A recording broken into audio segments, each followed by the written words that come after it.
welcome as this week we come to the fifth Sunday or weekend of the Easter season. And again, our basic gospel is from John, whom we have mentioned is our basic guide to many of the reflections and Sundays, weekends of this season. The gospel comes from John chapter 14, verses 1 through 12. And to back up the other two readings, the first reading comes from the book of Acts, chapter 6, verses 1 through 7, and from the first letter of Peter, chapter 2, verses 4 through 9. Now, again, I try to, as we explain the scriptures for the weekends and for our celebrations, put them into the context of the author. In John's Gospel, chapters 14 through 17, so this is a significant part of the fourth Gospel, are generally described as a farewell address of Jesus to his disciples. In fact, the words that are given in these chapters are given to at this point, the 12 apostles, as they are pictured at being at the supper.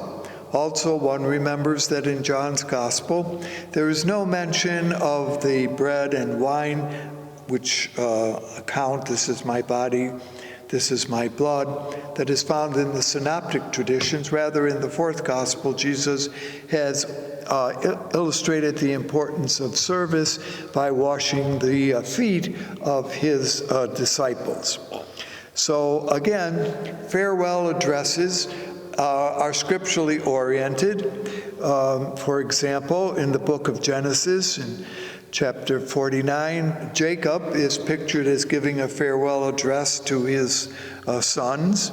In the book of Deuteronomy, chapter 31, through verses 31 through 33, picture Moses as giving a farewell address to the Israelites before he is called home to God.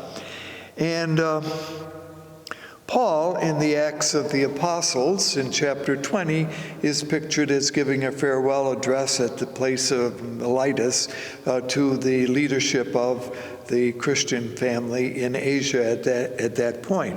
So the pattern, and that's where I'm going with this, the pattern is in place scripturally, and so it's appropriate that Jesus, on the evening of entering into his hour of glory, his passion, death, and resurrection, is pictured as giving a farewell address. Now, often the speaker in this case gives it because he's either ready to die or to depart. Now, and it varies in those two examples that I've given you, but sometimes dying is also departing, isn't it? Well, okay, that's another question. And often what these farewell speeches entail is an exhortation to the person's successors. So, for example, Moses, saying that he is going to leave, gives kind of to the Israelites his successor, Joshua, and kind of lays on him the similar mission that Moses had been exercising in Israel's history up to this point. So again, the way in which sometimes this is done, these exhortations, are using prophecies, sometimes use words of caution about the future, and always indicate that they should be open to God's intentions and will in the future. So those are some kind of usually the characteristics, if you want, of these farewell, I call them addresses, probably a farewell discourse. The successors are also exhorted in these episodes to pass these words on to others. So the mission is not simply given to one person or to one group, but that group or person is also to pass it on or share it with others. Sometimes there may even be a notice of the death of the individual. That's sometimes given, and even the place of burial, although with Moses it is going to be kept very mysteriously unknown, so that, and the point there being is Moses' grave is not known, so that worship is never given to Moses, but always is directed to God. All right. So, in this opening section of chapter 14, which, as I mentioned, is the beginning of a long series of words that are attributed by the gospel writer John to Jesus. Jesus indicates, and the section that begins is one that is sometimes used. Those of you who have attended funeral services will often find that this gospel is one that is chosen, where Jesus is pictured as saying, in my Father's house there are many dwelling places, and I am going ahead to prepare a place for you. And Jesus then, as we will hear, says, where I am going, you know the way. It's at this point, and in the section that we listened to this time, two of the disciples raise a question with Jesus. The first is Thomas, who, when Jesus says, you know where I am going, says to him, Lord, we don't know where you are going. How can we know where you are going? And Jesus then utters words that are interesting and important to reflect on. Jesus says, I am the way, the truth, and the life. All right? And then as the story kind of unfolds a little bit, and Jesus' response, by the way, no one can come to me except through the Father. So we'll talk a little bit about that. And then later on, in the same little address that we will hear this time, Philip says to Jesus, show us the Father. Now, it's perhaps again important. These are two disciples chosen, obviously, because they, in a certain way, allow Jesus to give the message that, or the answer to that he wants to give. Now, Philip, you remember that in this gospel, had been one who had often brought people to, or been asked to, bring people to Jesus. So Philip, in the gospel as it had begun, had brought to Jesus a man named Nathanael. Philip, at the time that Jesus had been fed, remember the 5,000, again, that episode, Philip had been the one who had asked the interesting question, how with 5 loaves and 2 fish, how can so many be fed by just those few, okay? So he had kind of brought the issue to the fore in that regard. And then the last time is that some Gentiles had come and had asked to see Jesus, and they had gone to Philip and asked Philip to be the broker for them to see Jesus. That little section of John's Gospel never quite gives the answer to what happened there. But the point is that Philip is kind of a person who presents to Jesus others. And so when now this question is raised, Jesus says to Philip, have you been with me all this time and still you do not know me? All right, so that again, a little bit play on the two disciples here who respond. All right, now also keep in mind at this point in the gospel the disciples have been told that one of their number would have been a traitor, and they had seen him depart. That would be Judas. Peter had, at this point, protested his courage that he would stand by Jesus regardless of whatever happened to him. And Jesus had said, well, we all know that, before the cock crows, and Peter would deny him. So at that point, as Jesus is now telling this story, he has already indicated that they will all leave him. They will all depart from him when push comes to pull, that is, when he is arrested. But right now, they are all together. Jesus, I suppose the opening words might be seen as wanting to assure his disciples that although he will not be with them now, as they have grown accustomed to have his presence with them, but that he will find a way to continue as their stories unfold, as their journeys continue to be with them. And Jesus then says to them, "In my Father's house there are many dwelling places." Now, a dwelling place, has been noted, could certainly be a building, okay?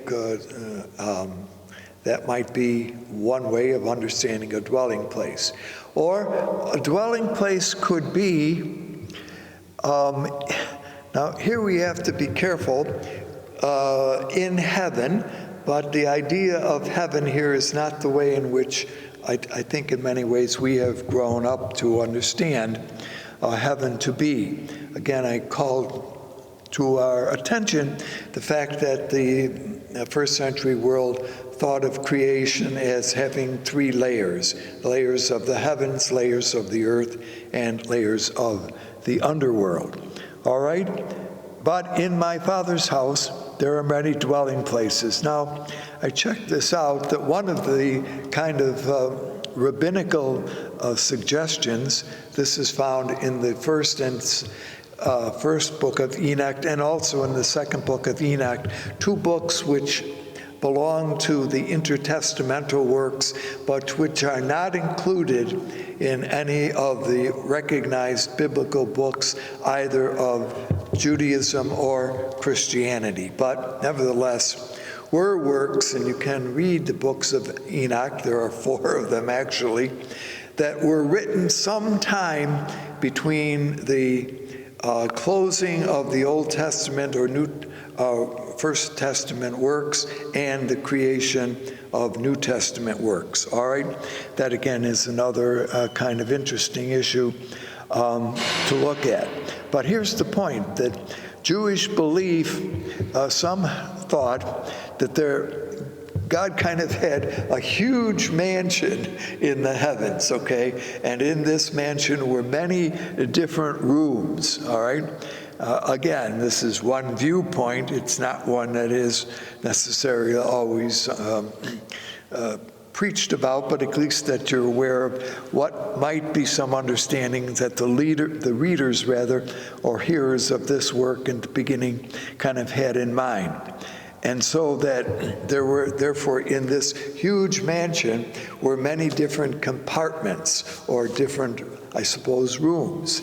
And Jesus is saying, I'm going to prepare places for you. Well, that's very nice if that's what indeed you wanted to understand it in that way. All right, so in my Father's house there are many dwelling places. But another sense of dwelling, of course, is a presence. I will be present with you. And that really kind of flows through much of Jesus' farewell address, that although, again, he will be entering into his passion, death, and resurrection, he will be present with them. And the answer to that, by the way, you kind of heard on the first Sunday of Easter, is through the gift and power of the Holy Spirit. So again, kind of putting together different pieces of this reading. So Jesus says to his disciples, when Thomas asks, Jesus says, I am the way, the truth, and the life. I am the authentic one. I am the vision of goodness, and I am the one who brings existence of life. So that's another way kind of to interpret the words that Jesus uses here. Certainly, way can be a journey. Truth, of course, again, notice that these are themes that are developed in other aspects of John's Gospel, ranging all the way to the question that Pilate, you remember, asks Jesus, and what is truth? And there, of course, and I make the point here that Jesus says, I am the way, I am the truth, I am the life. So that truth here, of course, is understood not as some kind of thought up here, oh, what are the truths, but is indeed the person of Jesus himself. One way to understand that. Jesus' departure from his disciples will be accompanied by his return to the Father. So always remember that Jesus says, and in the beginning was the Word was with God, the Word was God, and the Word dwelt among us. So in the thinking of the fourth gospel, what is about to happen, and Jesus wants to assure his disciples of this, is that he who came from God will be returning to God. So there is this kind of come down, upward gesture on the part of Jesus, all right? Continually, and this is brought out in the section that we hear this time, is that there is a unity between the Father and Jesus. Jesus is in the Father, but in some ways the Father is in him. Keeping in mind that this, again, is a very important understanding and teaching of the fourth gospel. All right. What else can we kind of say about this? That the image of this large mansion, I do like this one, this large mansion in which everyone will have a room. I hope they're not numbered out, because it could be millions, could it not be, if that were the case. So there is obviously, I smile a little bit of exaggeration here, but there is always a place in God's love and in God's heart for everyone. So that's a little bit of a background to the words of the gospel we hear this time. And a little bit of a correction, as I mentioned to Philip, when Jesus says that one who believes in me will also do the works that I do. In fact, will do even greater works than I do. Again, notice that that's what farewell addresses are supposed to do, that he passes on the role that he has to, in this case, his disciples, but the disciples will do even more and present to a greater audience the message of Jesus than he has been able to do. So all of that is important. It's also an encouragement here. These words, by the way, are given after, and I put this in context, after Jesus' healing of the blind man, and that what had been happened to him, and the fear that the blind man's parents had is that they would be expelled from the synagogue. And that's what happened, okay? So to be thrown out of the house, if you want, of the Lord. So Jesus is saying, but I'm building another house, a stronger house, and a place where everyone will belong. All right, I'd like to say a little bit about the reading from Acts that we hear today. This tells the story. Now, as we have mentioned on a number of occasions, in the story of Acts, the development of the believing, communities in Jesus has taken place in Jerusalem. And what we also notice that in Jerusalem, there are a variety of Hebrews. There are some who can speak Greek, and these were known as Hellenistic Jews, as kind of contrasted with the Hebrew Jews. They only spoke Aramaic, all right? And apparently, some kind of separation is already happening in the city of Jerusalem based on languages, all right? Now, they speak about the fact that there are Gentile converts, maybe, okay? Because so far, the window or the allowing non-Jews in has technically not taken place. But who knows? And that most of those, therefore, who made up these Christian communities in the first days that Acts narrates were Palestinian. In other words, but they had come from sisters and brothers of the Hebraic tradition who may have known other languages. So what happens in a little episode that we hear is that the widows complain that they are not being taken care of. Now, how does this unfold? Well, who were these widows? We can only think that they may have been the result of men who had died.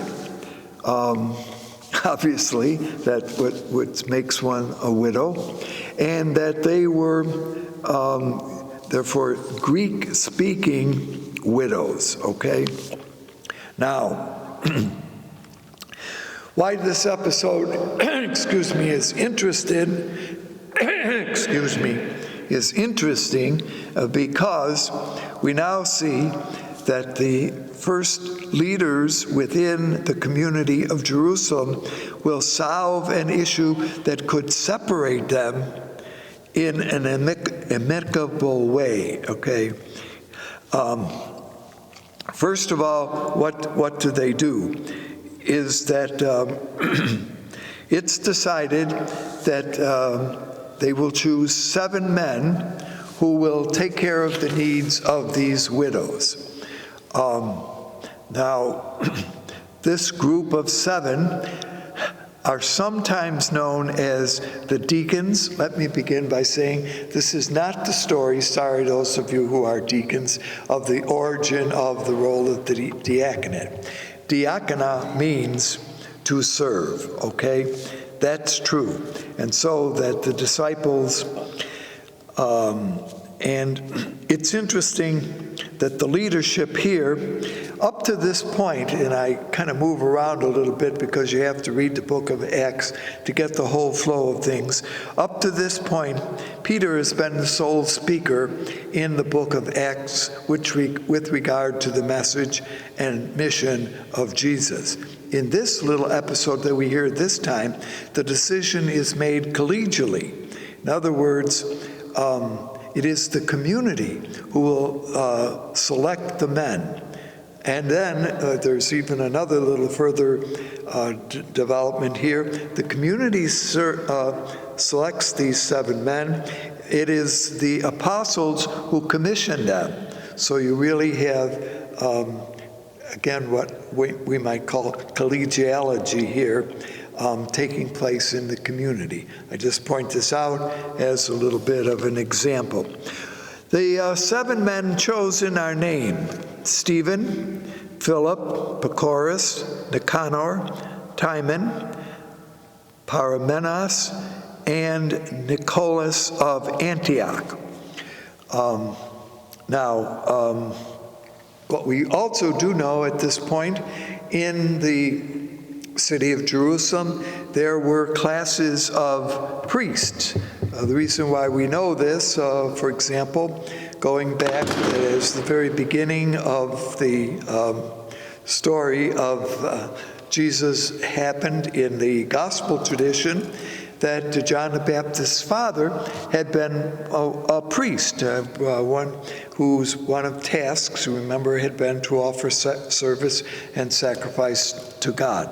All right, so again, throwing out, as we look at things today, some different aspects to maybe give background to the message that we are hearing.